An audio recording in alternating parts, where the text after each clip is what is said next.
Hello, this is Laura Workala with Sewing Genius on YouTube. My sewing school is now in Ashland, Wisconsin, and I am about to open the week of July 10th. And I wanted to show you the projects we're going to do for the first couple weeks. I usually am the type of person that says, come and bring what you want, but I want people to get to know me a little bit, work in the space, which actually is looking really good. It's kind of empty looking over on this wall, but we're gonna put more decorations up. And of course I made a little bit of a mess on my workstation here, but I got an umbrella up there. And then I've been posting pictures about what we got done there with hanging quilts on the wall there. And then there's a nice quilt here. I put the dress form there. And we got a nice living room area to hang out, nice quilts there. And my grandmother's treadle sewing machine has arrived. And I'll be lifting that out of there and cleaning it, but not right now. And then we may actually be able to do some collapsible bins, and that's bobbins. Hi, bobbins. Okay, so the biggest thing I wanted to show you here are these 5 projects that I want to do to start out classes. You can get a project done per class. So you can sign up for 1 class, 2 classes, 4 classes, 5, whatever you want to do. And I will be repeating these over 2 weeks. So this one right here is a pattern I came up with. There is my floating head for Sewing Genius. Thank you, sister, for doing that. So the pattern is something I made. I designed this pattern for these tissue box covers. And they're really nice and they're easy to do. And they take about 1/4 yard of fabric. Either you can use a fat quarter or a regular quarter. Now I'm gonna have kits. So if you wanna just sign up for the class, you don't have to bring anything but yourself. We're even gonna provide thread, just to make this easy. The next project is a cup cozy, and I tend to use the pattern from Stitchworks. It's a free pattern online. Stitchworks designs cup cozy Java jacket. You can find it yourself if you want to get it. And I've made a lot of these. I actually have a cutting die, so we don't even have to worry about cutting out the pattern and taping it. And here's a cup I happen to have, and you see it goes right around there. There's a hair elastic that holds it around that button. I even have buttons. Boy, am I prepared or what. Okay, so then the next thing is sewn pottery. This is the book I highly recommend. Sorry, my bare toes are in there. Been wandering around with bare feet. This is the book I recommend with Barbara Warholic. She's great because she'll say, oh, you know, I tried this and it really didn't work, so don't try that, you know, and her designs I really like.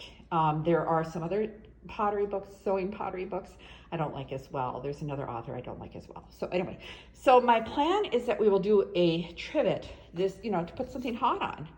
You know, it's using clothesline, cotton clothesline. Now, if you plan to do this project on your own, do not use cotton sash cord. It is way too dense and heavy, and you could knock the timing off your machine. I have done that. So believe me, use cotton clothesline. All right, this is a little smaller than what we would do. I'm planning to do about a 9.5 inch trivet. And then you can also do it 3D. You can make a bowl. I find my preference for sewing these things is to use a batik fabric because it's dyed all the way through. And I use a thread that's a very close match to most of the colors in the fabric when it's multicolored. So you don't really notice, you don't notice the stitches. And let me show you the reason that I use the batik instead of a woven. I just did this giant trivet for one of my round tables here. It goes well with the colors in the living room. But you can see all those white edges because it's not dyed all the way through. And I don't like that. Okay, so what I'm gonna do is for the kits, I'm gonna have batik fabric, which is dyed all the way through. It's also finer cotton, so it may not shred as much because you can even see some of the fabric has shredded. So, all right, so let me just put this back here. This is gonna be in the window for people to sign up. Now, this is a project that is a pattern by Atkinson Designs. They make some really good stuff. This will be available as part of the kit.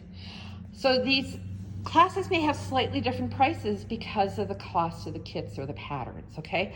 Basically, this is the one that you have to pay for the pattern, but you're gonna love this bag and do it over and over again, so it's worth paying for the pattern. So what I did is that I was looking through my stash. I have this great fabric by Tulip Pink, which is sewing machines. If you really look at that, it's like a Bernina sewing machine. And Bernina actually produced a machine that had dots on it for the faceplate in honor of Tula Pink. And this was with it in my bin, and I thought this looked awesome with it. I love the way it pulls out these colors. And so anyway, I decided to make this, and it's got like a loop here. Oh, I forgot the one last thing. It's supposed to have loops on the side so you can stick it on the plastic bag holder at the grocery store. I have to add those. Okay, so I will be adding those. And I did decide to do French seams in here, which are completely finished, but it was a little more putsy, so we might just do serge seams. I'll give you an option. Now, the other thing that's nice about this can fold up and tuck into this pocket. So that's a cool feature of it too.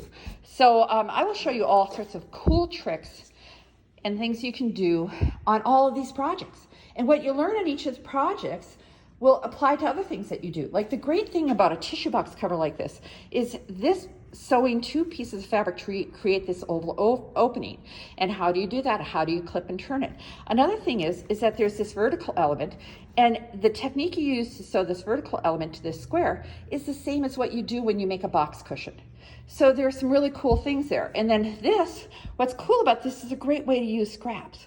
And especially scraps of batting, and like I said, I have a cutting die, so that makes it really easy to cut those. And really, these are not that expensive.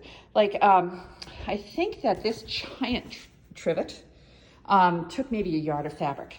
So it doesn't take a ton of fabric. What happened is that this took, I don't know, what was it? I think about maybe a 1/4 yard of fabric, so that's not bad. This would take more. So if you do come and you're absolutely determined to make a bowl, you're gonna have to make a smaller one, all right? But at least it's very easy to get the clothesline in town, and it's easy to get fabric from Joe at the quilt shop, and so we can make this happen. And anyway, so I hope that I'll see you really soon at the classes. They'll be taking place starting July 10th. And we're going to go 10th, 11th, 12th, 13th, and on the 14th is going to be Bay Days. And the 15th are going to be Bay Days, so I won't be teaching on those days, but then I'll do another set of classes after that. Thanks for watching.